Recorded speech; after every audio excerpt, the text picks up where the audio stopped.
let me know in the chat if you have any questions or you have any comments, and I will keep an eye on there. I'll have a little bit of a show and tell, so hopefully we'll be able to see that. I have my webcam on. I think if you double click on my little icon, it will come up. So let me know if you see any kids running by. Those are at least half of mine. So they are having fun. So if there's any issues on the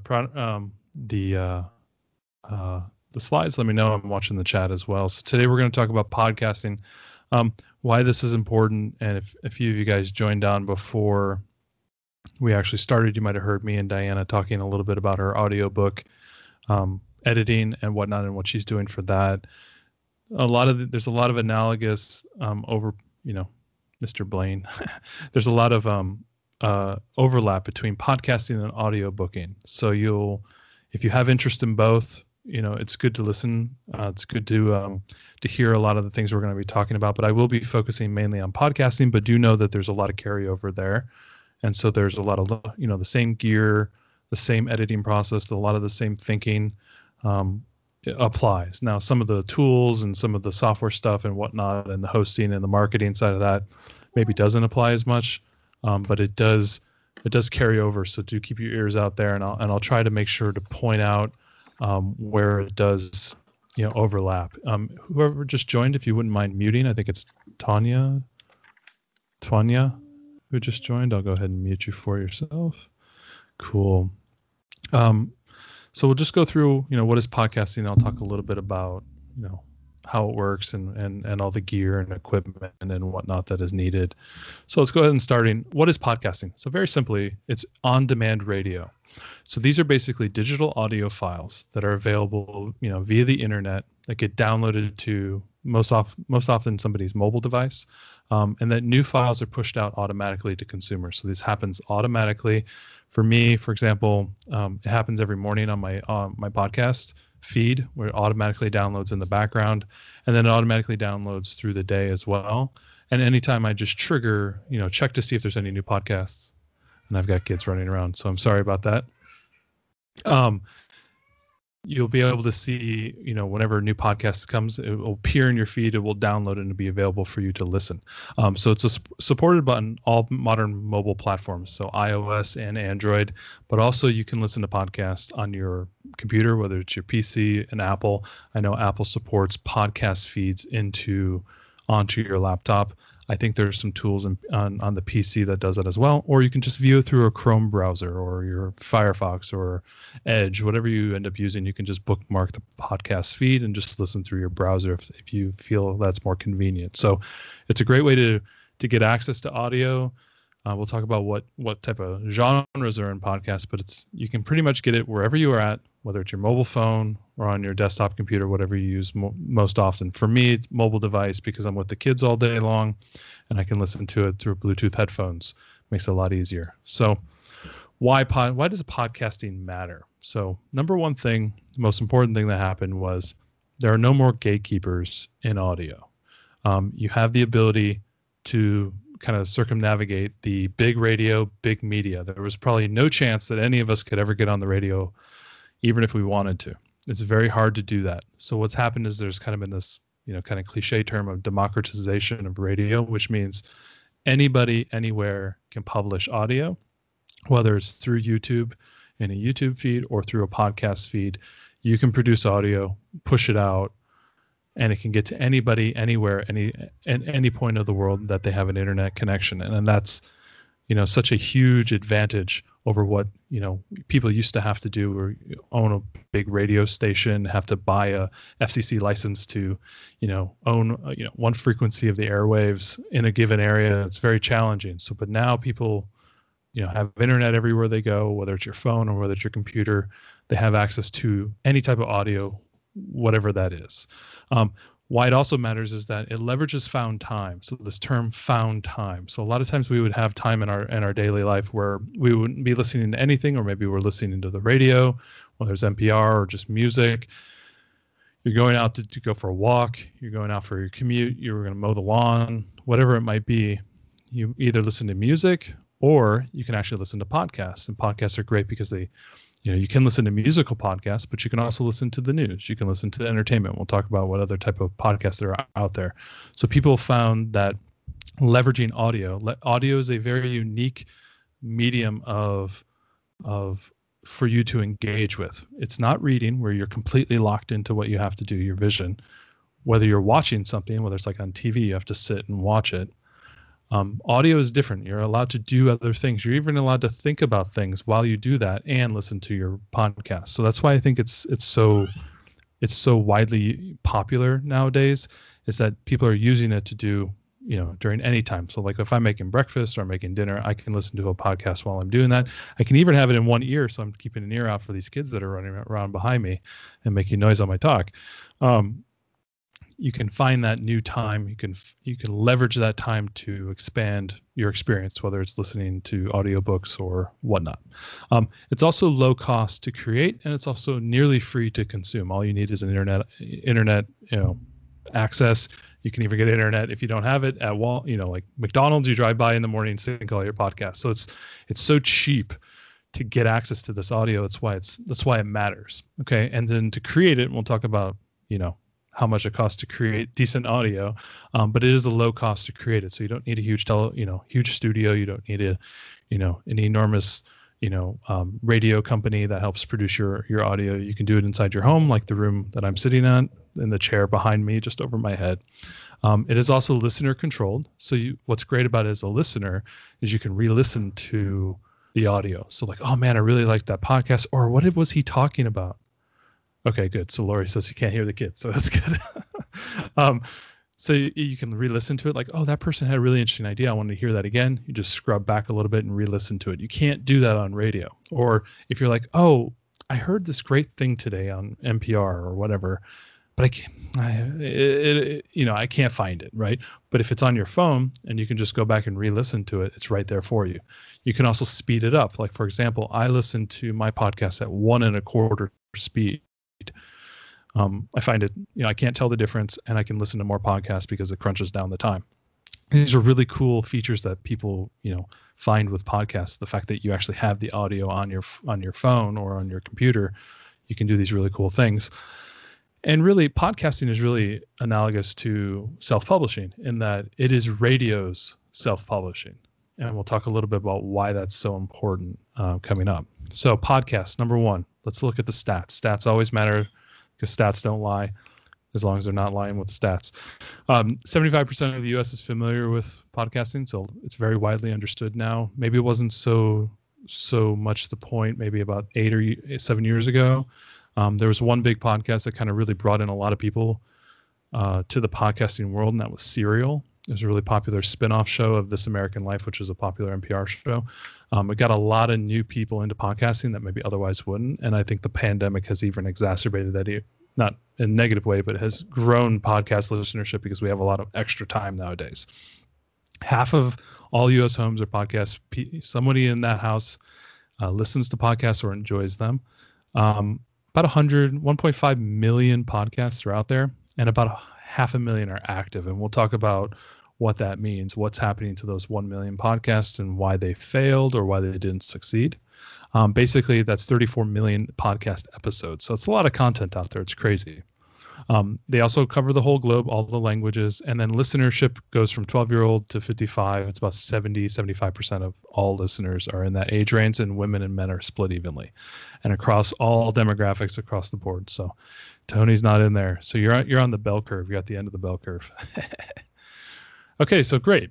What can I do to listen? So, what can I listen to, right? So literally anything that you have your mindset on is there. Sports, music, news, politics, crime shows are really popular.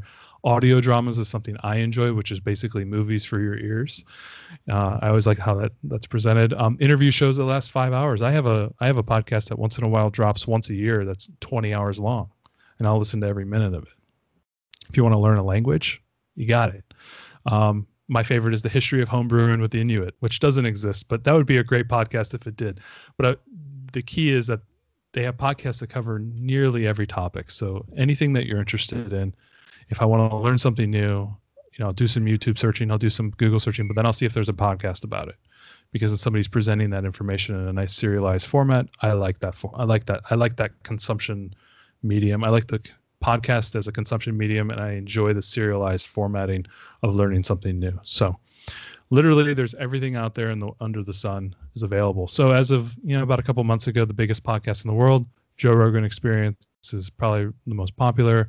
It's probably the most important interview show on the planet right now. He gets better ratings than nearly every, nearly every news show out there. He has higher ratings than them. If you take in consideration his YouTube views and his podcast downloads, I think he gets 1 billion downloads a year. Yeah, Laurie, Joe Rogan. So there you go. He's kind of like the Larry King of podcast interviewing. Long podcast, 3.5 hours, 4 hours, sometimes shorter, sometimes longer. Covers a whole wide range of topics. Really wild. Really popular. Joe Rogan used to be he used to run Fear Factor as a TV show. Was an actor for a while. Does all the MMA fighting commentating, and he does his popular podcasts. I listen to sporadically. I don't listen to every one of his shows. There's just too much. The Daily is a news show. This American Life's a popular NPR show that they repurposed to a podcast. There's some crime shows, educational shows, more NPR shows. NPR tends to populate the list. About 7 or 8 years ago, they really committed to podcasting as kind of a go-to thing for them. And because of that, and because they have high quality and they have good storytelling, they tend to dominate the top 25, top 50 podcasts. And then on the right side, I have even more there. And out of these 30 podcasts or so, I subscribe to about 9 of them. So I'm pretty active in this list, real popular list here. Yeah, the TED Talks as well. Lori pointed out is on there as well. So if you like to listen to TED Talks, they're on there as well. So that's the biggest podcast. Let's talk about some other good podcasts, maybe around authoring, like what we are. So one of the big ones, Sell More Books podcast. That's kind of a marketing how-to. It's really good for all of us to listen to that. They always keep it fresh. It's run by our favorite person, Brian Cohen, who runs, you may have heard his name before. Some of us have been doing his Amazon ads course. He runs that podcast. That's where you kind of got to start. The Creative Pen is Joanna Penn. She's a real popular self-published writer. She runs the Creative Pen, which is an interview show talking to successful authors, indie authors, on what they're doing to be successful. Self-publishing shows and the Self-Publishing Roundtable is a Mark Dawson podcast. If you're aware of what he is, he's kind of an author's author. Where he's helping us market, learn all the new techniques. Writing Excuses is more of a craft-oriented one. And then I have a couple other ones here. The Sci-Fi and Fantasy Marketing Podcast is probably one of my favorite ones, but it's kind of defunct now. They kind of shut it down about a year ago. But there's a lot of great content there. I would highly recommend if you want to listen to something either between the Sell More Books podcast and then the Sci-Fi Marketing Podcast. Even if you're not in sci-fi or fantasy, it's real good information there. Story Studio is something I listen to. That's the God, I don't know their brand name, but these guys were the guys who did the Write, Publish, Repeat. So these guys were writing serialized novellas every week, and it was a whole team of them. So Story Studio is kind of like an out branch of that. Story Grid Podcast is a big one that I follow, and that's more around the craft side. So a couple ideas here. There's beyond this little iceberg is like enormous amount of podcasts. So you can find pretty much anything you're interested in. Hey, but do you know anybody who podcasts? Well, you do. I do. So I have a homeschool oriented podcast that centers on young learners, secular homeschool podcast. So I run it with my wife, and then also Tori, who's also in the group but doesn't really attend a lot of these meetings, but she's in the group. She also runs a podcast where they're rewatching the entire X-Files series, and they're putting out a podcast every week. So you can go watch it on Hulu and then listen to their podcast as they talk about it and go into a little bit more depth about kind of the conspiracy side of things, but also like talking about the show and what they should do and the characters and everything. So it's kind of fun and quirky. It's her and a friend do it. So you do know 2 people who actually make podcasts, and the quality is really good on both of those. I can attest for at least one of them. I can attest for both of them. So the question is, where do I download podcasts? Now you're kind of like, oh, this podcasting thing sounds interesting. On every iPhone is Apple Podcast. And on every Android phone, I think, has Google Podcast. So it comes default on pretty much every phone that's out there. But then there's additional places you can download. You can do it on Spotify, Stitcher, YouTube, and there's a ton of other little apps that sync to podcast feeds. So you can really choose whatever you want. But how do people download it? Most people download it through mobile devices. My laptop has podcast. Yes, it does. Linda, I think you have your Apple computer, so that's probably where it's supported. Most people download podcasts through their mobile devices. So that's their iPhones, their tablets, things of that nature. There's two apps that I would recommend you to use, and these are actually paid apps beyond the free apps. I actually don't like Apple podcast app, and I haven't really used the Google one, so I can't speak to that, but I have an iPhone, and I use Downcast. It costs $2.99. It's a one-time fee. I would absolutely say spend the money on it. It's a cup of coffee. I love the organization. I love the look and feel. It's so easy and to understand. So Downcast is my go-to app, and it is one of the more, for iOS, it's one of the most recommended podcast apps to download. Another one for Android, again, is $2.99, but people really like it as Pocket Cast. So, and a couple others here as well. All right, so I want to be on a podcast. So here's where the fork in the road on this podcast goes. There's a lot of people here who says, Matt, I'm not going to make a podcast, but I might be interested in audiobooks, so I'm going to keep listening. Another one is I want to be on a podcast. And actually, a few of us have actually been on a podcast before and have been interviewed and whatnot. And Tony's a good example of that. So if you want to get a lot of information on how to be on a podcast, talk to Tony via email, message her. She'll show you how she did it. I've been on a couple as well, talking about the group and myself as an author as well. Let's see. I got a couple questions here. Guess it would be on a bigger wireless plan. 1 gigabit now. My Wi-Fi sucks. So Lori, so if you do have so podcasts tend to be very small. Now I have a huge podcast feed. So the question is, if you have a limited downloading, how do you handle that? So what I would say is, if you're not subscribing to a ton of podcasts, most podcasts are actually very small. They might come in around 25 to 30 megabytes, so very small. You can also go to places where you have free hotspots, free wireless access, like McDonald's and stuff, and you can sync it once a week. The great thing about podcasts is, as long as you're not trying to get the daily news, most podcasts you can download anytime. So I would say go somewhere where maybe there's a little bit cheaper internet. Some podcasts like NPR shows and longer form podcasts can be very large, meaning like they're 100 megabytes. And if you only have a gig on your data, man, that's going to blow you out. I would always recommend downloading over Wi-Fi. And then if you want, sync it at night when you go to bed if your Wi-Fi is really slow. So it downloads during the evening when you're sleeping. And then when you wake up, there you are. So that's a good way to get around that problem as well.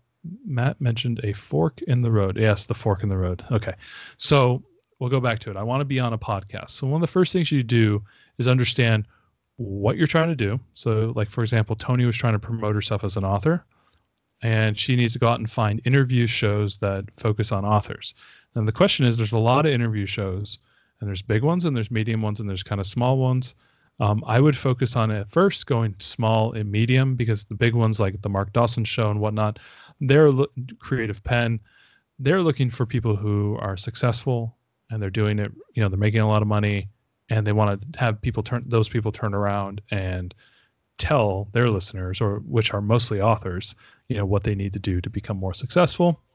You're getting access onto that is probably not likely unless you have a unique story. Maybe shoot for some of the lower or medium ones, especially some of the people in the group who are thinking about launching their book, like Irina and Andy. You guys may want to begin to look for podcasts or blogs or things of that nature that will help promote during that first week or month of your new book launch. You'd be able to promote your book, so you may want to do a little bit of that groundwork now. Reach out and contact those people. So cold contacts, emails, social media, connecting with people, listening to a few of the podcasts. that you're trying to target and see what they're looking for, how long, what type of, how good do you need to be on audio, that type of thing. So I had a question here from Roland. Do you sign a release to be on a podcast if you're being interviewed? Absolutely. So we'll talk a little bit about it later, but with my podcast, we send them an interview form, and in there's a bunch of questions, and then there's a statement at the end that says we own the rights to the audio. And by appearing on the podcast, because we have a hard enough time getting people to tacitly agree via email, hey, do you understand this is our rights?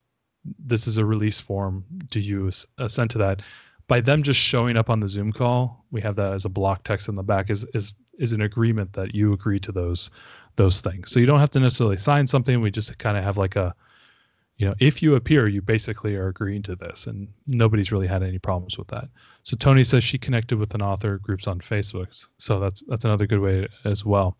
The big thing about when you're on a podcast, so if you actually get on a podcast, the important thing you're going to want to do is be able to talk in paragraphs. What a podcast interviewer does not want is to say, so, you're a writer, tell me about it. They're like, yeah, I've been writing for about 5 years. And then silence, right? They want you to talk in paragraphs, tell your story, expand. Don't be afraid to restart if you have an error.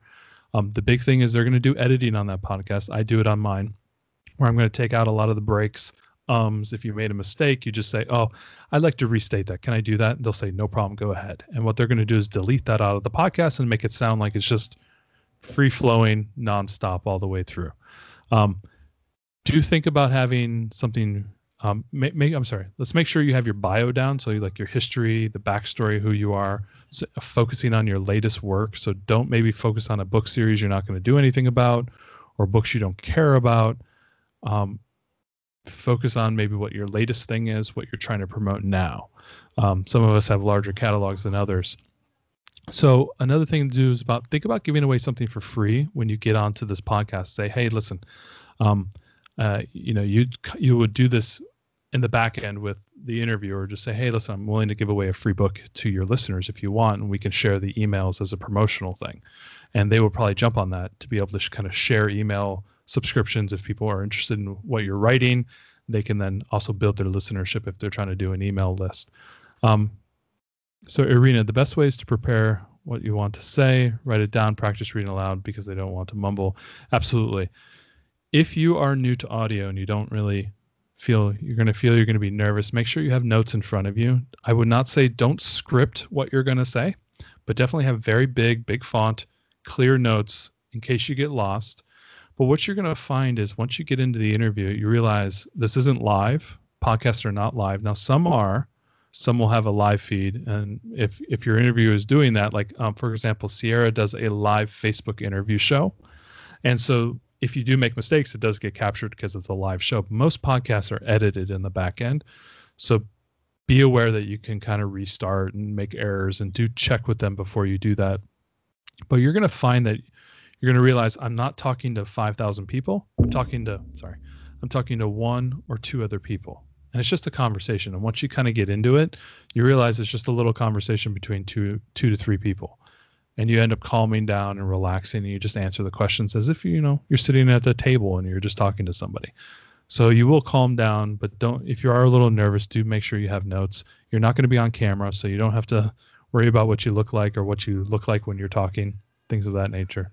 What software do they edit on? I'll go ahead and Tanya, I'll go ahead and answer that question in a few moments. I have some slides coming up. Another thing that's important to do is make sure that you share the podcast with your following after you're done. It is kind of, the proper way to do it, because they are interviewing you to help get you access to their following, but also they want to grow their following. And so they want you to share that. So we've done a couple of interview shows on our podcast where we did not get any boost whatsoever. And I saw it in the download numbers from the person we interviewed. So, it was kind of a loss to us interviewing you. Now it's great because now I have this content and I have this, it's evergreen. People will always listen to it, but they are expecting you to kind of share that. And if you don't, that's kind of like, you're not going to get invited back if you don't share it, because they are trying to use it to build their following. If you have people that are interested in what you're saying, but also interested in their podcast, they may get some more subscribers. That's why they're doing that. So hopefully that answers the question. Now here's the fork in the road. If that's you, go off and do it. If you want to do audiobooks and podcasting, that's where we'll continue. So you want to do a podcast. So podcasting is easier than writing a book. That's obviously true, but it's also harder than writing a book. Because most of us, when we write, we can take our time, we can wordsmith. Audio is a performative act where you're actually talking and you're engaging, and you have to be engaging, you have to be exciting. And that can be actually harder than writing a book for a lot of people. Their voice may not be clear, you may warble, you may be nervous. Things like that can actually be harder than just typing words onto a page. So understand it can be both easier and harder than writing a book. Growing a podcast, I think, is harder than finding readers for books. I feel I can grow my newsletter, sell more books. There are easier channels. There's way more book readers than audio readers, listeners. I feel it's harder to grow a podcast, in the raw numbers. Now, it may be a scaled thing. Oh, if you can get 10,000 readers, great. Maybe 1,000 listeners is the correct expectation, but I have found it to be a lot slower process. And then also, is the fact that there's a lot of podcasts out there. And so people have to make choices on what they consume. The other thing is, don't start a podcast if you don't actively podcast. So again, it's just like when we're writing into a genre. Oh, I'm feeling about writing trashy romance novels, but I don't read trashy romance novels. So it'd be kind of weird for me to go and write in that genre if I haven't read in that genre or if I don't understand that genre. Same thing here with podcasting. Do take some time and listen to podcasts to understand what they're trying to do and what's good and what's bad. And so that's why I would suggest you to go back to that list of podcasts that I had. There are good podcasts. I mean, those are really good podcasts, meaning their quality is good, the entertaining, the structure, what they're talking about, how they present that content. NPR is really good about that, where they can really crunch in, learning, understanding in a very small amount of time, and they use storytelling to do that. If you don't know what is good, then you don't know when you're bad. And so it's important to listen to then understand, whether or not what you have done is good. Another thing, a big issue that we always see in any type of digital creative aspect is fading. So this is called podcast fading. Most podcasts fail after, episode 7. Most people don't write that second book. Most people don't blog past 13 blog posts, right? Everybody fades. So understand that unless you're in it for the long haul, and I would say 52 weeks, commit to it for a year. Otherwise, you're going to fade out. And we'll talk about ways to avoid the fade. And I have some ideas on that. But the main thing is you want to understand that if you're not really into it, if you don't have any goal or understand where you're going, you're just going to make 3 or 4, episodes, spend some money, and then you're going to fade away. Okay. So don't do that. You're better off focusing on doing audiobooks as opposed to starting your own podcast if you're trying to build your author brand. And also podcasting is a long game. We're talking a year, 2 years, 3 years. My wife and I are talking about okay, where are we going to be in 2 years when we're doing our podcast, right? So it's a long game in this, because a lot of people who are discerning on their podcast will look at your feed first before they ever download an episode or subscribe to your podcast. And you're like, oh, he only has 2 podcasts and it hasn't been released in a month. I'm not subscribing. I'm not listening. So understand that consistency and the long game are really, really important on how you present yourself to the listener. Okay. So the first thing, let's talk about it. Know your niche. So Matt, you can't scare me. I'm going to do my podcast. So I tried to stop you, but you're going to power through anyways. First thing you need to do, you've been listening to podcasts, you know what's good, is to understand what your niche, and that idea of niching down. So for example, my podcast has 3 niches. I have a podcast. My first niche is homeschooling. My next one is secular homeschooling. So I've divided away from religious-based homeschooling and secular-based homeschooling. And then within the secular-based homeschooling, I focus on early learners because that's what I have. I have young kids. And so we're focusing on what I know and what we're doing, as opposed to worrying about, okay, what's a secular homeschooling family look like in high school, right? I don't care about that right now. My podcast is focusing on early learners, and those are the listeners that I'm looking for, especially like those accidental homeschoolers that couldn't send their kid to kindergarten this year because of the COVIDs. They're our listener base, right? So those are the people I'm trying to get after and try to get them to listen to my podcast. So understanding your niche and then staying within that niche is the key first step when you're planning out and trying to understand your podcast. And this is true for your writing. This is true for anything we do, right? We want to carve out a niche, be an expert in that area, and then slowly expand from there. So you want to separate yourself from the pack, embrace being different. You're not going to be the next Joe Rogan, so don't even try. I've known a couple people where they're doing like 3-hour podcasts. They're trying to be the next Joe Rogan, and they're not Joe Rogan, and that's the problem. You go into a really crowded space. There's a ton of podcasts that are 3 or 4 hours long that are doing big interview shows, but you're not going to interview, Elon Musk one week and then this comedian next week and then this famous person next week. You're interviewing, the guy down the street, right? And that's not as compelling over 2.5 hours. Now, you may be a very compelling person, and that may be the difference, and you will succeed, but most people aren't. And so definitely focus on where you need to be different so that you can stand apart from those podcasts and then convince people that, hey, this is where they need to go when they're listening. So example, if you're trying to start an author-based podcast that's also going to promote books, maybe you focus on self-published authors. I have an example here. But then you're going to focus on a genre like sci-fi fantasy, right? But then you're going to niche down one level further and say, I'm only going to focus on self-published authors, sci-fi fantasy that are in the Pacific Northwest. You could even go as narrow as Washington, right? So there's probably a pool of 150 authors, and I got to go find them, and I've got to promote them. And every self-publishing sci-fi fantasy author in the area in Washington is going to listen to my podcast, and we're going to start a meetup group, and I'm going to be the authority in our area over these type of things. Yeah, so Roland says, yeah, I'm not a 2-hour personality for sure, maybe 10 minutes. So Roland, are you talking about the way you talk or what you like to consume? Maybe he'll respond to that. Me talk. Perfect. So we'll talk a little bit about length of podcast in a few slides. So very important. We'll shelve that question. So first thing is you need to do. So you've found your niche. You know what you want to do. First thing you need to do is think about your podcast hosting. So this is analogous to your website. Everything you need to do, you have to be hosted. So the actual files that you produce, the MP3 files that you produce in your podcast need to go somewhere so they can then be sent out to all the million devices in the world that will listen to your podcast. They hold all your episodes. They push your episode out in what's known as a feed, F-E-E-D-S, so in a feed, so that those apps can then download that file. And that's all synced together. And there's a little bit of work. You got to push your feed out to many, many, many different areas, but it's a very easy thing. And most of these services will do it automatically. And that's the nice thing. Typical hosting for a podcast is $10 to $20 a month. So it's a little bit more than a website for you to have your website up. And they have some options, some free options. There's some bundled options. There's different tiers based on how many downloads you have or how big your files are. But some big ones are Buzzsprout, Libsyn, Podbean, Anchor, and Fireside. There's obviously a lot more, and I have a link there. So a good list of hosting options. Click on that link. We'll have that on the members site after this. No big deal. I also have a link here, how to set up your podcast from start to finish. And this is in 2020, so it's very recent. It's Pat Flynn's article.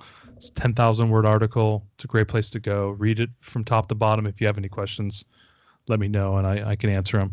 I personally use Fireside.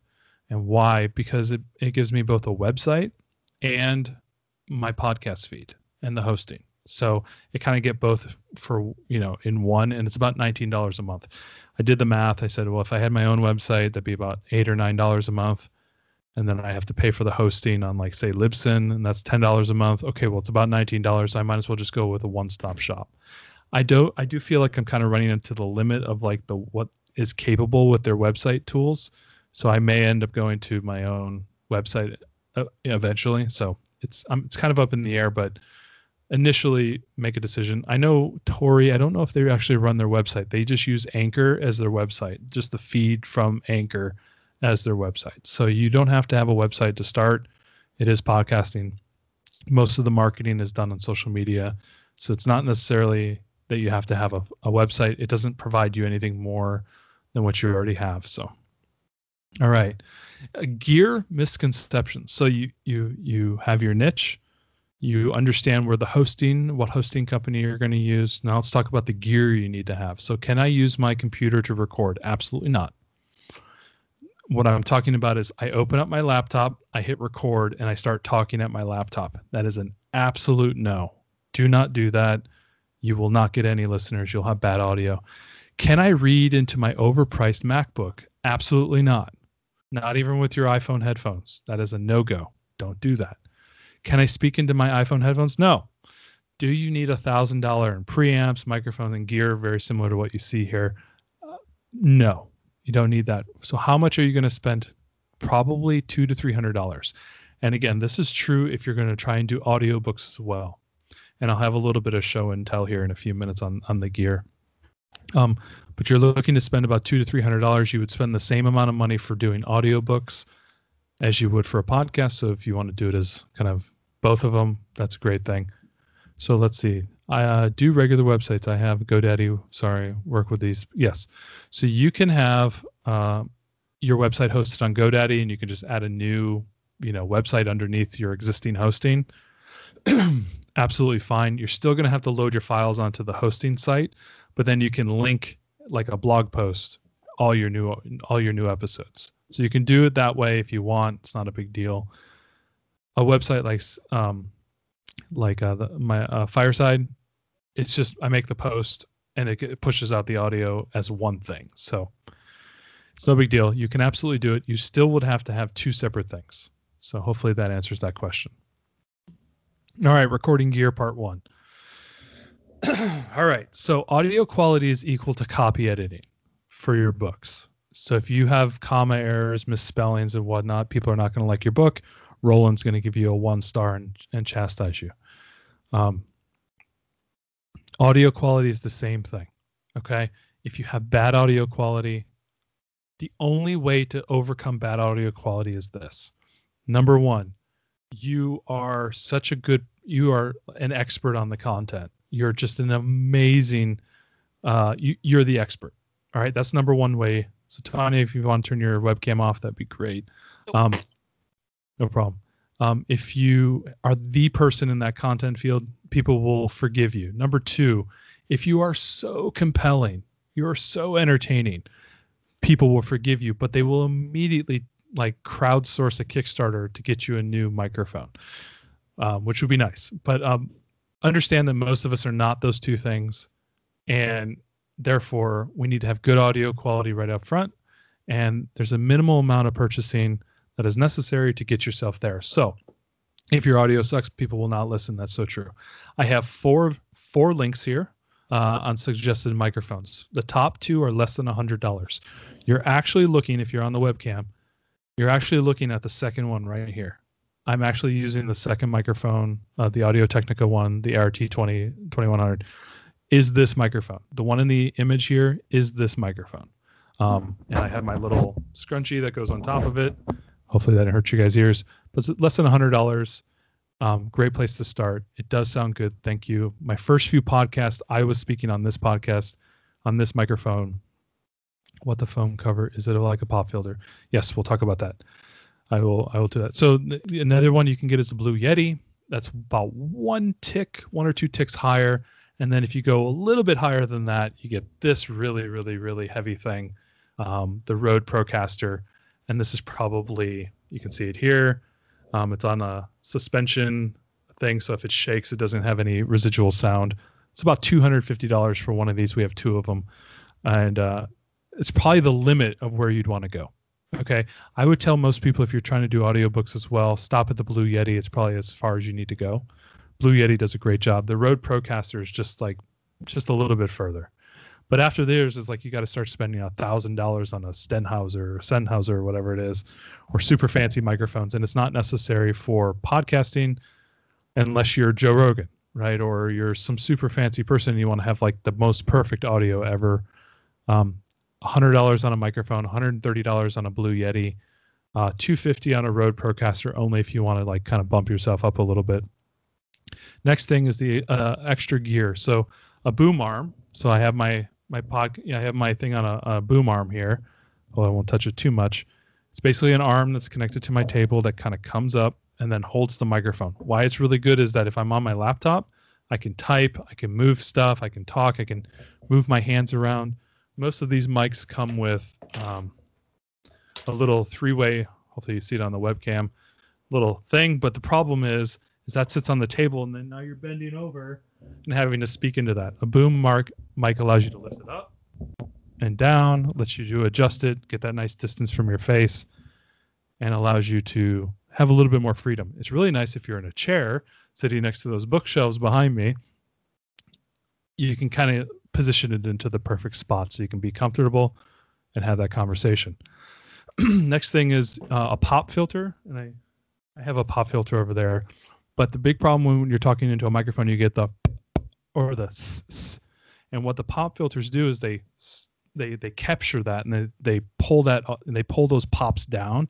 Another way to get that is to get a little foam piece. So if I take this off, and you'll start hearing more lip smacks and more breathing, what it does is it kind of deadens those and makes your audio a little bit clearer, a little bit more calmer. You don't have the pops as much. You could still may have to edit out pops, but it does take it down. You can also put a pop shield in front, and a couple bucks, and it can hook onto this arm, so everything's all rigid in one move, moves together, so you can adjust it and do that. So foam cover, adjustable boom arm, both of those are links to Amazon. All these are links to Amazon if you're interested in the gear. Now, you're a podcaster. Now we're going into level 2 of the gear. If you're doing a solo podcast or an interview-based podcast where you're going to use like Zoom or Skype to do the recording, you can go with a USB mic. And this one that you're listening to right now is a USB microphone. That's a USB straight into the computer. If you have a podcast, there's going to be 2 people in the room together. You cannot put 2 USB mics into a computer and record both channels. It just doesn't work that way. What you have to end up doing is putting it into what's known as a mixer. And I have an image there of a Focusrite Scarlett 2i2. And if you're looking at the webcam, that's it right here. And what this does is allows you to take 2 people down to 1 channel of audio and then pump that into the computer and record the audio. It's very important. To do this, you need to make the choice between a USB and an XLR microphone. Now, most people on this call will probably not need to do that unless you have multiple people in the room. XLR microphone requires an XLR cable, which is very different. You can kind of see it there in the image. It's the 2 connectors on the left. One's an in, one's the out, and then the one on the right is obviously the USB. If you are interested in podcasting, but also interested in audiobook, you don't think you're going to have more than 1 person, go with the USB microphone. What's really cool is that the Ars Technica, the one that I'm using right now, which was, let's see, Audio Technica ATR 120, is both USB and XLR. Well, that's nice. So if you want to go to XLR, maybe you have another friend that wants to join you on your podcast, you can buy the same microphone. You don't have to make the choice between the 2 because you can do both of them. On the back here of this microphone, I have both a USB connection and the XLR connection. So it's a good choice if you want to do 2 people and you don't want to. The Focusrite's about $250. So it does cost some money, and that would blow out your budget for most people. Sometimes you do need to have your headphones in, you see I have mine on right now. But when you have multiple people, you can't do that. So you end up needing an audio headphone amplifier. So this connects to the Focusrite, so 2 people can listen to themselves talking to each other while it's being recorded onto a computer. Now, this is probably way more than most people here need to know, but it does need to be covered. If you are going to have more than 1 person on your podcast, you do need to make these type of choices and decisions, and it can blow your budget out. That is where you're going to be spending $1,000. So if you get 2 really nice Rode Procaster mics at $250 each, $500, $250, $100, a couple boom stands, a couple foam things, and boom, you just blew $1,000. So that's how quickly it can happen. So if you want to make that decision, you can start cheap and then have the expandability going up from there. Hopefully that did not scare everyone away. If it did, then you don't want a podcast. All right. So recording considerations. So what do you need? Well, first of all, you need clear of phlegm, well hydrated, not coughing, not sick, not overtalked like I will be in about an hour. You need to be ready, clear, calm. Next thing you need to do is have a computer, whether it's a desktop. I record onto a desktop, so no big deal. All my cables, all these long cables right here can stretch all the way from over there in the chair all the way to this laptop, onto this computer here. You can also record into a laptop. You need to have a quiet room to record in. Smaller rooms, the better, because you can get echoing. The office is a good one, like where I'm in right now. It's not that echoey. So if you see this room behind me, if you see it on the webcam, when I was talking towards this computer, my audio was echoey because it was hitting off of this wall and coming back and getting into my microphone. So when my wife and I record our podcast, we actually point both of ourselves at the 1,000 books on those shelves behind us, and we do not have audio issues. If you're doing, I have an image here of somebody who's made an actual kind of little enclosed room around their Blue Yeti. I think that's the Blue Yeti, even though it's not blue. The Yeti microphone right there, they have a little foam box they built with some foam inside, and they talk into that, and they don't get the echoing, nice, clear, clean audio. Those are things that people do. You can also get a shield that you can buy that can come around your microphone that does the exact same effect, but that can, again, cost you maybe $100, $200. Things to consider. Setups. About 1 fist away from the microphone, you see the images here. You do the hang 10 sign right there. I like to be a little bit closer, and you can change your settings to allow you to be a little bit closer. Pop shield in between your mouth where your face is, and then obviously your computer setup you can see here. This is a very simple, clean setup for a podcasting. So you have your laptop, headphones, pop shield, boom arm, things of that nature. Very simple to go. You can have a little bit more complex setup. This is a bad setup because the room is large, but you can see the shield that they have around the microphone, around the Rode microphone there. And the microphone is also on a suspension. It's kind of that craggy spider-looking thing around the microphone. It allows it to kind of hover. So if you bump your thing, you don't get the jiggling noises that get caught up into the microphone. They're overcoming a lot of issues with this audio setup. In the big room, there's going to be a lot of echoing. They're having to overcome that. So do make sure you're thoughtful about where you're recording. For example, a lot of the NPR podcasts, The Indicator, and also Shortwave and Planet Money. And because of the shutdowns in New York, they've been recording their shows from their closets. So they're surrounded by clothes. It's a cheap way to get kind of a really nice recording studios, and, bring a chair into your closet, push a couple of the shirts away, and then record in your closet is a great way to do that. So let's get into it. We talk a little bit about software. Does anybody have any questions before we go any further? I know we've been going for about 45 minutes. If there's any questions, I'd be happy to answer. Otherwise, I'll just go. All right, I'm going to go. All right, software. Audacity is the first thing that you can use. It works on Windows, Macs, Linux. It's across all the platforms, and it's free. It's also open. I think it's open source, and they have a really large community around the tool. There's plugins. So if you think about like your Chrome browser, where you can get plugins that get plugged into the tool, they allow plugins into the software.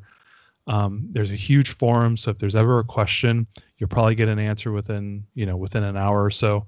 I had an issue with a interview podcast where I had some artifacts in the audio recording, and I was trying to ask them is there a way I can fix it? And I had an answer within 30 or 40 minutes, basically saying, no, you can't fix it. But I got an answer really fast. So it's a really active community, a lot of people. It's very easy to learn. There's a learning curve, but it's easy to learn. And then to integrate into your podcast recording, it's super simple. And maybe what I'll do is I'll do a little show and tell here at the end to see if show you the tool. Also supports exporting to MP3, which means you can then convert that to an MP4 and put that up on YouTube. It has built-in MP3 exporting. There's also some other tools out there as well. GarageBand, Reaper, Hindenburg are also other popular tools, but those are all pay. I think GarageBand is free if you buy a Mac, but the other ones are pay tools. But it's $45, $50, $60. So if you want to get into those tools, you can. They also have communities. They also support plugins. I've had some ideas around audio dramas. If I do that, I would not use Audacity. I'd probably go into something like Reaper or Hindenburg, which are two popular tools that are used for audio drama people. The only reason why we would do that is because it's just a little bit more advanced. It's like kind of like they have some more Photoshop-y level stuff. That, if you think of it as like video, image editing, there's just more features. They have more capability. Audacity is a little limited, but you can go big with Audacity, like a big project, but it becomes hard to manage. And these tools have a little bit more, have better ability to manage large projects. But if you're just doing a simple podcast that has one channel input, gosh, Audacity, you can't go wrong with it. And I use Audacity in all of my my podcasting, and I also use Audacity in some of the audiobooks that we've been working on, that I've worked on. So content considerations. So you've got the gear, you've run some tests, you sound okay, you've practiced a little bit. Now what? Don't just start podcasting. So we need to think about what we're going to be podcasting about. And here are some ways that you can screw up your podcast right from the beginning. Number one, structure. If you go out and listen to a bunch of podcasts, you notice they always have the same structure for every single podcast. That gives a consistency. That's a consistency for the listener. And that's really important, so that every time I go into a podcast, I know the structure of that podcast. It's predictable. Now, the story may be different, right? Obviously, the content that you're talking about, but the structure is there. What does that mean? You have some intro music. You have an intro. You have a welcome. Hello, welcome to Homeschool Together podcast. Thanks so much for joining us. If you have a chance, go down in the show notes, connect to us on social media, sign up for our resource list. And if you could, go on to iTunes and please leave us a review. So that's like, you practice that. It's well delivered. You can just drop it like that. Those are things you need to know about. Then you tell them what you're going to talk about. Today, we're going to be talking about this great new subscription service called Yumbox. Great for early learners to try new foods, things like that. You want to tell them what they're going to talk about, and then you go on, and then you have your conversation, and you tell them about it. You want to say thank you, and then you'll have some outro music. That structure, you want to think about that ahead of time, because structure in your podcast is like structure in your book. It makes sense to people, okay? Next thing you want to do, structure drives quality, it drives consistency, and it keeps you from meandering. So that's a big problem that you see with a lot of podcasts, is meandering during their podcast. And we'll talk a little bit more about preparation being another important thing. All right. Oh, went the wrong way. Next one, podcast length. And this is where Matt will give you the face palm. I'll try to be nice to you, but I'll tell you what I like. I've never podcasted. I've never done radio before. And I rarely talk to anyone but my cats. But hey, here comes my 3-hour-long weekly podcast, right? That's kind of a joke. But you want to think about the length of your podcast. How long is somebody committing to listening to your podcast? Are you a new podcast in their feed? So maybe they're already listening to 10 to 15 podcasts, and another 3-hour podcast, that's too much for somebody to ask. Would you be better off making something shorter, going to what Roland asked about the length of the podcast? I like really short podcasts. And if you have a shorter podcast starting off and then you kind of grow over time, naturally, I'm okay with that. But up front, if you're new to it, if it's the first time you're doing it, try to keep it short, because it can keep you focused. It makes it exciting, and it's really consumable. Some of my favorite podcasts are sub 10-minute podcasts. There's a couple NPR shows. I have my Daily Stoic podcast, which is 3 minutes long. These are things that I can easily incorporate into my daily life without feeling like, oh, I have 100 podcasts to subscribe to. I can't afford to take on another long one, right? And as you grow with maturity and skill, then you can maybe grow your podcast a little bit longer, okay? Next thing, preparation. Preparation is super key. So today we're going to be talking about conifer trees, and 2 hours later we're discussing the benefits of cat excretions on cracked heels, right? Those type of meandering conversations are excruciating unless you're invested in the individual, and most people are not. They're there to get information. They're there to learn something. Meandering podcasts are bad. They're really bad. And take this from somebody who's been listening to podcasts for 14 years. And I subscribe to 100 podcasts, and it's always a rolling boil of new, and I'm kicking out old stuff and I'm bringing in new stuff. Anyone who meanders, they're out. I got to get them out. Unless they're a news show or they're kind of like a pundit type of show, meandering podcasts are out. You just can't afford to sit there and listen to an hour where there's no structure. You don't know what's coming up. Unless you're invested in the person, it's all right. People who haven't done audio before do meander. Okay. So making notes and keeping an outline prior to your podcast is really helpful. My wife does our show notes, and we end up taking our outline and actually putting that into our show notes. So when people look at, the feed, they go, oh, what's this podcast about? Oh, these are the things they're going to talk about. Well, those are the things that we had in front of us while we were doing our podcast. So it kept us focused and grounded. If we kind of meandered, we could pull it immediately back and keep continuing the conversation. So if you wander, it can pull you back. Obviously, outlines make for more concise and focused podcasts. So when people at the end of their podcast go, God, they scratch your head and go, I don't even know what they talked about, right? Because you meandered for half your podcast. But if you made a short podcast that's like 10 to 15 minutes long and you were really focused, they go, wow, I learned that thing or that one or two things, and I can remember it and take it away and I move on, right? Keep your podcast shorter. Super helpful. So these two kind of go together. What's the length of my podcast and what type of preparation do we do? Okay. Next thing, when you're doing podcasting, knowing you're not live, most podcasts are not live, it's okay to make mistakes. So if you're like, there'll be times where my wife and I are doing the podcast and then all of a sudden we'll stop and go, what are we talking about? Or like, what is this? Are we really want to talk about this point? Or do we want to talk about this other thing? So we can stop right in the middle of it and just talk. And then when I'm coming back and editing later, I just strip all that out, right? So it's okay to make mistakes. You go, I don't like how I said that. Or Matt, that joke was not funny. So I want you to edit that out. And I want you to start it over again. That that happens at least once in every podcast for my wife and I. She goes, no, don't say that. And so I restart, right? Those are the things you can do because those can all be edited out. And a lot of anxiety that people have when they're doing audio is that they're afraid it's a one-shot thing, and it's not. Like you may have a 10-minute podcast. It might take you 40 minutes to record it, and that's absolutely okay. I find reading from scripts are harder than just talking. But talking from notes is actually the best because I can feel confident what I'm going to talk about. You can have that conversation flow like a normal conversation, but you're not like rigid to the script, right? So kind of like a blend of the two. But do know that you can make mistakes. Restarting is fine. Editing is fine. Editing will always make people sound better. And try to minimize those, but you can edit those out unless you're somebody who does this.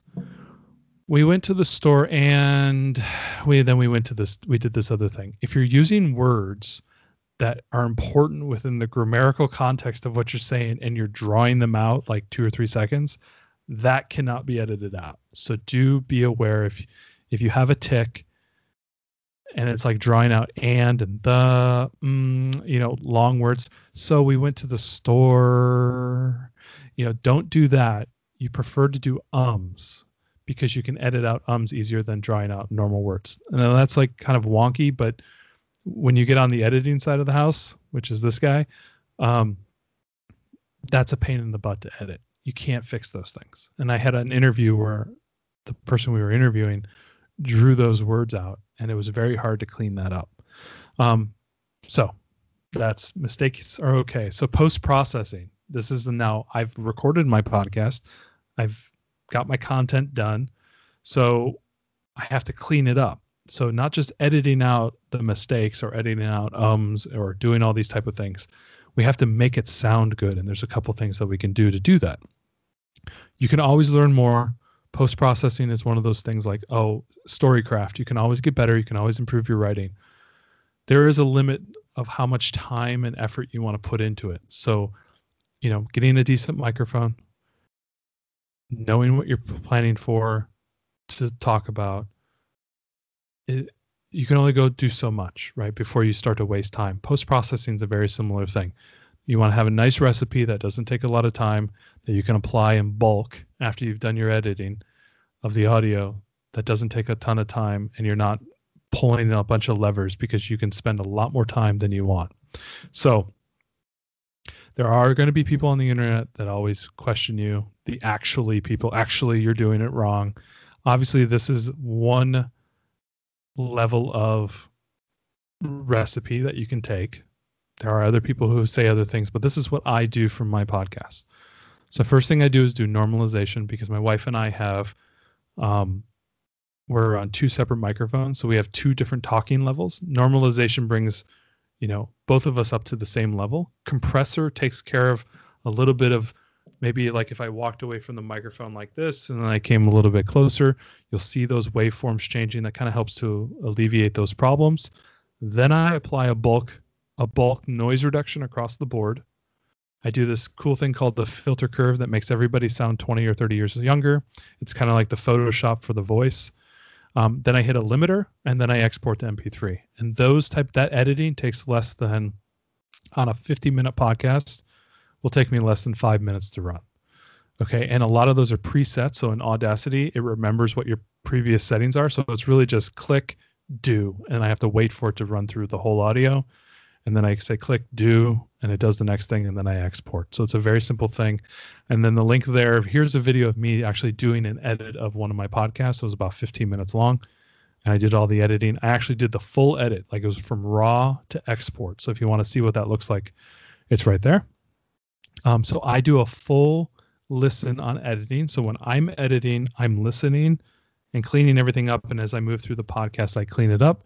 Once I have the full post-processing done, where it's perfect, clean, beautiful sounding audio, I create an MP3 file. I then send that to my wife, or if it was a solo podcast, I would then listen to that on my phone, on my headphones, as if I were a regular listener. And that's really important for quality. You would be surprised at the high budget podcasts that make mistakes like this, where they forgot that they had a double block of the same sentence, or they had an editing error or something like that. On NPR podcasts, I hear it. So do make sure you have a high quality, try to maintain that quality as far as you can. And that's one of the better ways to do it, is just to listen to it. All right. So we're getting to the end. Hopefully it won't take too much longer. So the fear time, this is the fear time. An estimate. How many minutes do I need to commit to get 1 minute of audio out? So for example, I took a 40-minute podcast that took us about 2 to 3 hours of prep time. That's writing up notes, doing research, making sure you have all your links set, doing all the work that is necessary to get that podcast, your notes, your outline, all that type of stuff, get it together, chat about what you're going to talk about. So it's not just you don't just go in cold. Takes time. So 2 to 3 hours is typically for one of our podcasts, maybe 40 minutes long. Takes us that amount of time to do that. Takes us about 15 minutes to set up all the audio, do a quick audio check. We always do an audio check before we record. All right, we've never had a mistake because of that. Takes us about an hour to record, because you're going to have mistakes and issues, and you're going to have to talk a little bit about something during the podcast. Takes about an hour to record about a 40-minute podcast. Editing is typically twice as long as the podcast. So if it's an hour-long audio file, it's going to take me 2 hours to edit that. Okay. It takes me 10 minutes to do my post-processing, my export. I make my quick cover art on Canva. It takes me about 15 minutes to upload all that to my feed. And this is my 40th podcast into all this. This is about the time it takes me to do it, which is about 300 minutes to make a 40-minute podcast, which is about 7 to 10 minutes of work to make 1 minute of audio. So when you're thinking about doing that 3-hour podcast, unless you care about the quality, you're going to be asking a lot of time. So shorter podcasts are good, right? So if I want to do a 10-minute audio podcast about something, no, it's going to take about 2 to 3 hours to produce that. Okay. So hopefully that scares away some people. So common failure points, there's a good article on this for most podcasts. They lack unique positioning. So that's the niche. You fail to develop your authentic voice. So maybe you're reading off a script, or you don't embrace your topic. So most people think about, oh my God, well, what are you going to talk about homeschooling? That's more than like 4 or 5 episodes. And my wife and I have like 100 episodes in like an Excel sheet that we could talk about all these different things. So embrace the depth of your niche. It gives you an authentic voice. Okay. Inconsistency is another big issue. We talked about that. Content quality, release cadence. We'll talk a little bit about release cadence here in the next slide. Not enough momentum, which means you don't have enough passion for the niche. And so you run out of content, things like that. And you get weak reviews and weak ratings. And that comes from audio quality and your voice. Okay. So let's talk a little bit about launching a podcast. So pre-launch plan, best practices. So you typically want to launch with 3 podcasts. You don't want to launch with 1. It's kind of like Do you need a lead magnet for your book? Yes, you do. Right? It's the same type of thing. Best practice is start with 3 episodes so you don't look like you're just one podcast. Now, have people launched with one podcast and been successful? Absolutely. Is it most people who are doing podcasts tend to launch with 3? Launch with 3. To avoid burnout, have episodes in the bag. That's so important. 3 weeks of episodes pre-recorded, unless you're doing like a news show where you need to be topical, that's understandable. But if you're just trying to educate people or interview people or cover a certain topic that you're an expert on, like if Roland wanted to do a whole Blaine podcast that was 10 minutes of Blaine every 2 weeks, he should have 3 weeks. You have 3 weeks of content in the bag at any one time. Okay. Now that's important. If you're doing 3 podcasts a week, like we are, I need to have 6 to 9 podcasts done, ready, uploaded, and scheduled for release. Not just that I've recorded them, it's that I've edited them, I've post-processed them, I have all my show notes ready, I have all my links ready, it's already up on the website, and it's scheduled to release on a date, right? Because you do not want to be out there, oh, I got to load up a podcast in 5 minutes, I don't know how to do it. Everything is scheduled, it goes out automatically, you don't have to think about it. So consider how much content you need to have so you don't burn yourself out. If you're doing just-in-time podcasting, you're going to burn yourself out. I did a silent launch 1 to 2 weeks before you announce anything, because that allows me to go into my phone, sync to my podcast, subscribe to my podcast, and listen to it actually through the podcast app, as everybody else would do. I have both the Apple podcast app and my Downcast app, and I listen to them through both as a test. And I wanted to make sure they all worked. And you can work out the kinks. Oh, the links aren't working here, but they're working here. Why is that happening? So you want to solve those problems before you announce. Same thing with your books. Subscribe to your own podcast. So I'm subscribed. So every time I know a podcast is going out on Monday, Wednesday, Friday, on that Monday morning, I sync, oh, there's the podcast. It actually got released, right? So subscribe so there's no problems. And then quality is key. Always know you're going to make mistakes, so don't worry about it. Prior to launch, now you have a podcast, you got committed, you got 3 podcasts ready to release, you got 3 in the bag, you're ready to go, you're committed 52 weeks, you're going to go. You want to figure out your social media. Podcasting tends to be very heavy on the social media, a lot more than say authoring. Instagram, Facebook groups, real popular. Twitter is another big platform. Connect to other podcasts that are in your genre, just like we do with our authors. Understand those podcasts, follow them, see what they're doing. Connect to readers, go in and answer questions, listen to those other podcasts, comment on those other podcasts, leave reviews on those podcasts, experience it as if you're a listener, and then begin to cultivate your own following. I tend to like to generate content ahead of time. So like on our Facebook group, we build our Facebook group around our homeschooling. Or on Instagram, we tend to have content that's preloaded, that's all scheduled to go out. It just helps, again, take away the burnout effect. Now, we do daily things on those things as well. We make comments and we make additional posts, but we have a feed of content always going out. And I think that's kind of a best practice. Reach out to influencers. So if you want to interview people, our podcast tends to be both, podcasts where my wife and I are talking about a topic, whether we're reviewing, a product or we're interviewing somebody. So we have kind of a mix of episode types. If you need to get people who are interview people, those are influencers you're going to want to contact ahead of time. Okay. Engage people. So go out and actually engage people and then private message them. Tell them you have a podcast, but don't just private message every person and say, hey, I got a podcast. Get in there, be authentic, communicate, solve problems. And then maybe on the side and said, oh yeah, by the way, I have a podcast that talked about this topic. We're in the homeschool groups on the Facebooks and I'm in Reddit as well. And that's places where I can do that. See if you can announce your podcast earlier. For example, when we launched our podcast, there's a bunch of big homeschooling groups. We asked, hey, can we post our podcast here? You got to ask first. Don't just post it. You'll get banned. And about half of the group said, yeah, sure, go ahead.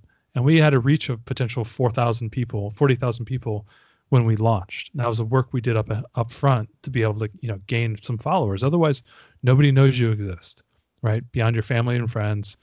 and your web forums that you're commenting in, being able to leverage other people's followings helps you gather up, listeners.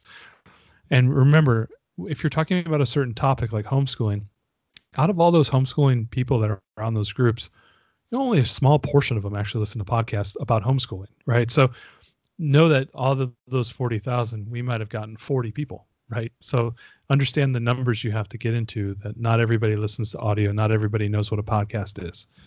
Okay. So marketing, obviously one-to-one is influencers.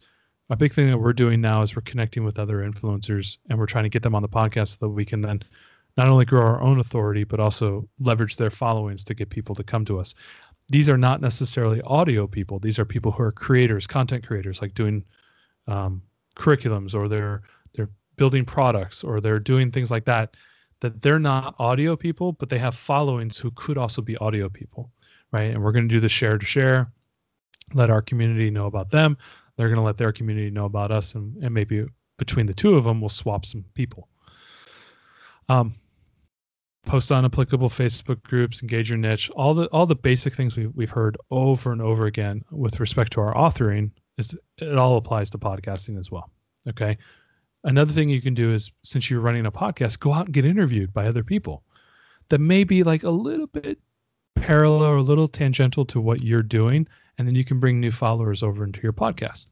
It also tells that podcast person that, hey, that person's good in audio. They already know what they're doing.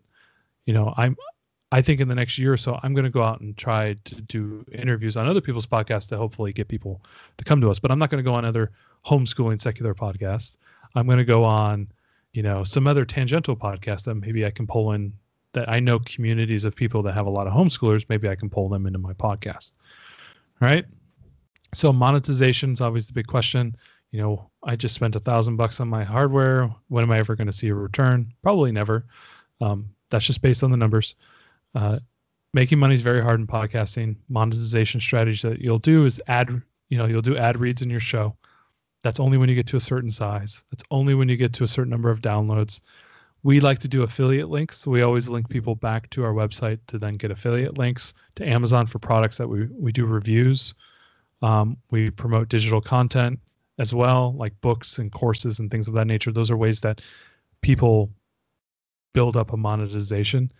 That's not something you want to lead with a lot of times. So you may want to spend a lot of time building your authenticity and then start to come out with products. So the wife and I are starting to build, homeschooling related content for our listeners, and then we're going to try and sell those. So that's kind of how we're going to do that. Another way to do it is Patreon, where you do your podcast and maybe you do a Patreon only podcast, and people will kick you $1 or $2 every episode or once a month. And they get a separate feed on top of the original feed, and that helps to support the podcast. So that's a good example of that. The reality is you're probably not going to make money on your podcast. And if you do, it'll take a year or two to do it. Revenue on ads is based on downloads, but listeners versus downloads is a very, very, very different calculus. So I have it on the bottom here. If I get 1,000 downloads a month on my daily podcast, that means I got 30 subscribers, right? And you may have a little bit more. Maybe not everybody downloads every episode. That means you only have 30 listeners. I'm not going to sell you ads to your 30 listeners. But if you have 1,000 downloads on a monthly podcast, that means you have 1,000 listeners. I'll buy ad space there. Okay, so downloads doesn't always mean listeners. So for us, a good example of that is we're about to cross 6,000 downloads after 3 months. And we're doing 3 podcasts a week times 12 a month. So you can do the calculus there. Based on what we've seen, about 150 listeners actively listening to the podcast. Maybe a little bit more, because there are some people who don't like to listen to certain things and want to listen to other things. So we think we have some crossover there, but we're guessing about 150 after a few months worth of work. Hopefully I'm not bombing out everybody here. We're almost done. We do a 2-week buffer on our podcast. We record 1 evening a week, and we do 3 episodes in that evening. So 2 long podcasts, 1 short podcast. And we can do it in 1 sitting because we have all our homework done. We have all our preparation done. My editing time is about 2 hours a week. We do about 2 to 3 hours of prep time a week. We do a 3-day a week cadence. This is too much. We're going to dial it back at the end of the year, but we wanted to build up a nice catalog of podcasts before we kind of slowed it down. We're going to go to from 3 to 2 a week. We do a Monday, Wednesday, Friday. Now it's 40 minutes, about 5 minutes or 40 minutes. I'm going to dial it back to just a Monday, Thursday, and it's going to be a 40-minute, 5-minute. And the reason why we do the 5-minute, we call them short bites. This is our product reviews, and this is us signaling to, companies who want to like kick us some swag or buy some advertising or, get us early release products. This is our way of kind of quote unquote, not only telling our community about new cool products that are in our niche, but also signaling to other content creators that we want to be an authority on new products. And that's a way for us to drive monetization going forward. And also this fact that we're doing product reviews means we're positioning ourselves as an authority, which means when we come out with a product, we have that authority behind it. So that's kind of like, I know it kind of sounds like kind of evil, mad scientist, but these are the type of things you need to think about if you want to be more than just somebody who talks into a microphone and has a couple hundred listeners and you don't know what to do with those couple hundred listeners. Our goal is to make this into something. So we're coming at it from a very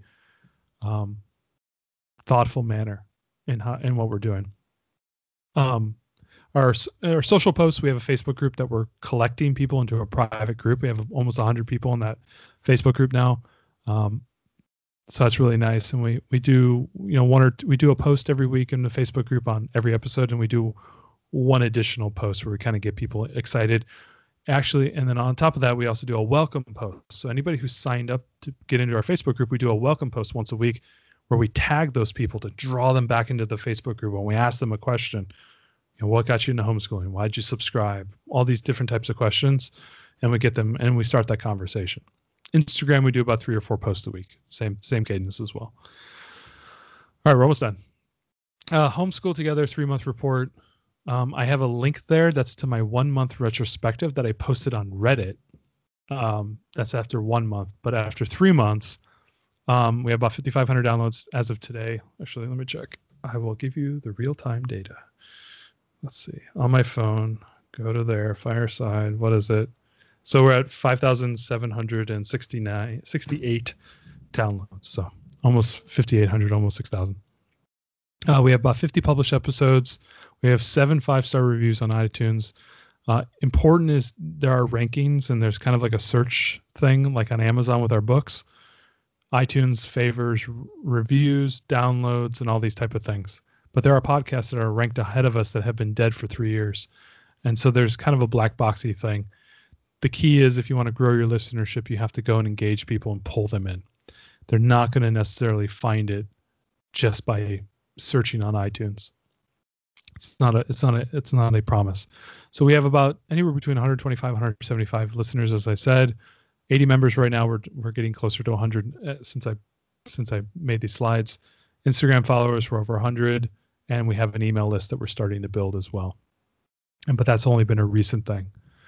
Our 1-year goal is what we're trying to shoot for. Is I'm trying to get about 250 members on the Facebook group, 1,000 people on Instagram, 500 people on our newsletter, with a couple autoresponders. We're trying to do digital content, so we have a lead magnet, and then we're going to try and get some quote unquote things to sell. And then I'm trying to make a curriculum bolt-on for STEM. It's a missing component in our area of the secular homeschooling. There's curriculums, but they don't have STEM built into them. So I'm a STEM person, so I'm trying to build that for them. So that's going to be another product we'll sell as well.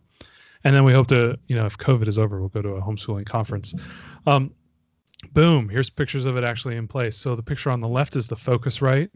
The XLR plugs are not actually plugged into it, but then there's the cable between the output of the Focusrite into the headphone jack system, and then there'll be headphones coming out of that. On the right is the really, really fancy, super high-tech seating arrangement as we focus towards the books to deaden the sound.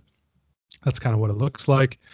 Also, cord management is very nice. In the room, we have all of our stuff hanging on little stuff, our headphones and our XLR cables. And then when we're done, we store the microphones on the boom arms up against the bookshelf, just about 1.5 inches too high for a toddler to want to squeeze onto it. And that is it, people. Boom. Hour and 20 minutes. That's a pretty short one for me. So, does anybody have any questions? Are you sufficiently not going to podcast? Have you all dropped off the call? How goes it? Any other questions? Hello. Matt, can I just yes, speak go ahead. Out loud? Go ahead. So Matt, just for background information, my two daughters have been doing a podcast. This is kind of a plug for them, Mud Studs and Skull Caps. And it's all about horses. Perfect. Horse tack and horse gear and horse therapies, training, etc. You mentioned something that they've also have run into, and I was wondering if you could expand on it a little bit more. And that is sort of in the ranking, like they don't show up in searches very high, like at all. Yeah. And it's because these older podcasts come first, even though they're no longer active. And it sounds like you haven't figured a way around that glitch in the algorithm that's being run in the background. Yeah. So basically, Andy, you're absolutely right. We've seen exactly the same problem. The issue is that Apple spends, has hamster gerbils running the search in the back or something like that. We have no idea. It's actually kind of a running joke in the podcast community how bad their search is. And since they dominate most of the downloads, most downloads come through the iTunes Apple backend. Their search is terrible. So if you search like homeschooling or homeschool, we only show up for one of them. And here's another funny thing is the biggest secular homeschool podcast called Homeschool Sisters or something like that. If you search for homeschooling, they show up, but if you search for homeschool, they don't. And they're the biggest podcast. So like it's that level of annoyance with the search. And what I think what has happened is because search is so bad with podcasts that most people learn about new podcasts either from other podcasts. So when you go out and interview on another show, people will listen to yours, or they learn about it on social media. Those are basically the areas where they actually find new podcasts. Most people will initially search when they're new to podcasts, but then they'll realize the search isn't very good because you're right. Most of these podcasts are dead. We have found that you have to actually go out and get those people and pull them over to you because the search is garbage. Although that being said, we have seen that people leaving reviews on podcasts will jump you up. And so it looks like reviews on podcasts are overweighted. And so you'll see these old podcasts that have reviews. And if even though the podcast is dead, somebody goes and leaves a review, they get bumped up again. And because they have a high ranking and a number of reviews and all this stuff, they will actually be ranked above you. And we're seeing the exact same thing. Like half the podcasts in the top 50 feed on homeschooling are dead, or they haven't released in months or something like that. So the key that we're doing as a big push now is we are really trying to push our listeners to leave reviews. And you'll hear this in other podcasts as well, where they always say, please go read and, rate and review us, because it seems like the one way to move up the rankings. So we always have it at the beginning of the podcast and then on our social media, and then whenever we connect with somebody, or if somebody asks us a question, we always make sure to ask them, hey, would you mind going and leaving us a review? It really helps us connect with new listeners, and for people to find us. So they should add that to their podcast, and all of their communication with their listeners should be driven towards leaving reviews, because it seems to be the number one thing. Hopefully that answers your question. It does. And it takes me to my last question for you, which is on leaving a review. Mm-hmm. My use of podcasts pretty limited, but my understanding is you can only review the entire entity of the podcast. You can't go in on an individual episode and say, I like that episode, I didn't like this other one. And that's true, correct? Yeah, absolutely. Okay. Yep. And it's like you're one and done. So you either have liked it or you didn't, and then you're done. Yep. Yeah, it's not like individual books. It's like reading and it's like rating and reviewing an author, right? This guy's a 5-star author. He's got 500 books. It doesn't make any sense. You would think that they would. It's just that I don't think they care about the interface. Most people don't go. I think they realize most people don't go to their website to look for podcasts. They just search from, when I find a new podcast that I want to listen to, I'll just search through my phone, through my podcast app. I never go to iTunes. And I think they realize that, and they just don't care about making it better. Right. So yeah, no, it's annoying. All right. Thanks, Matt. Great presentation on podcasts. We really appreciate it. Thank you. If they have any questions, feel free to, have them email me. I'm always happy to talk to them or learn new stuff too. Okay, so we have a question from Roland. Should I consider podcasting segments of my audiobook with new additional intros to help tie to chapters, maybe 20 minutes? Yep. So so Roland, great question. People have done this. There are podcasts out there that are basically just audiobook feeds of their book. One of the issues around that is that if it's just going to be, 20 episodes, you're going to pay $19 a month for the rest of your life, or $10 a month for the rest of your life, to keep that feed alive and downloading. So do think about, if you do a podcast like that, think about what you can do beyond just those few. Just beyond those few. I have the Son of God. Hold on one second.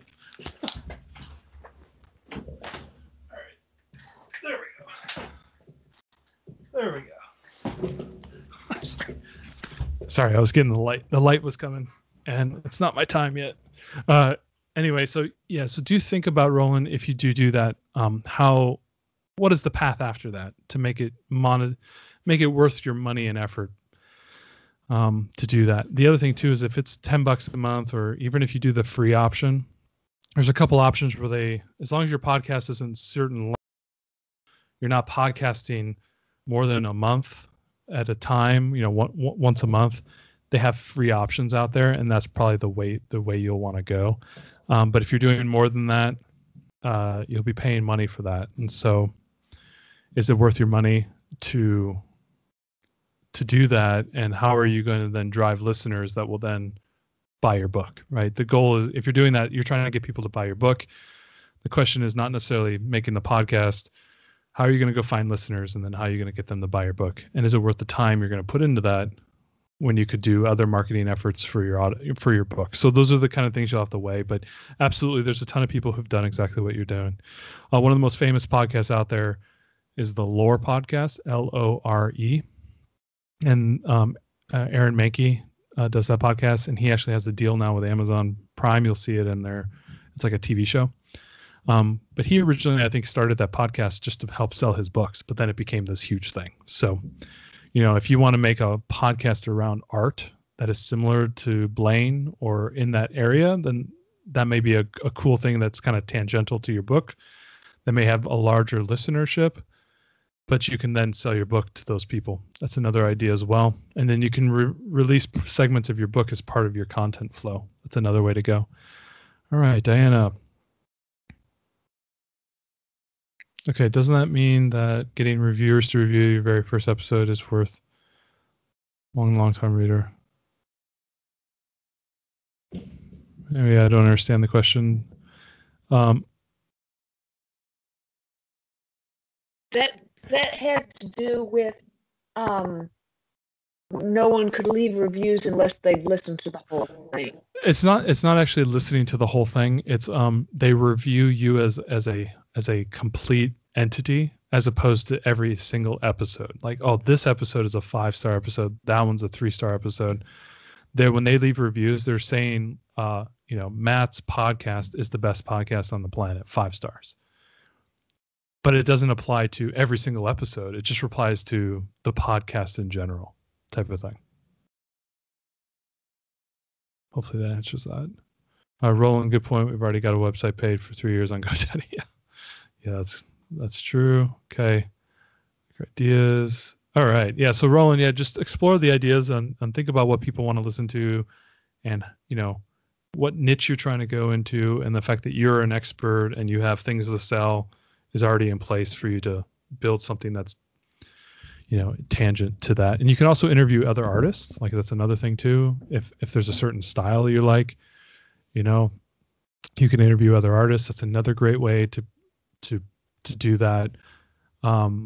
If people are like into certain types of things, like paranormal stuff, ghosts and things like that, you can do a podcast around that, and then sell your paranormal romance or paranormal books on the side.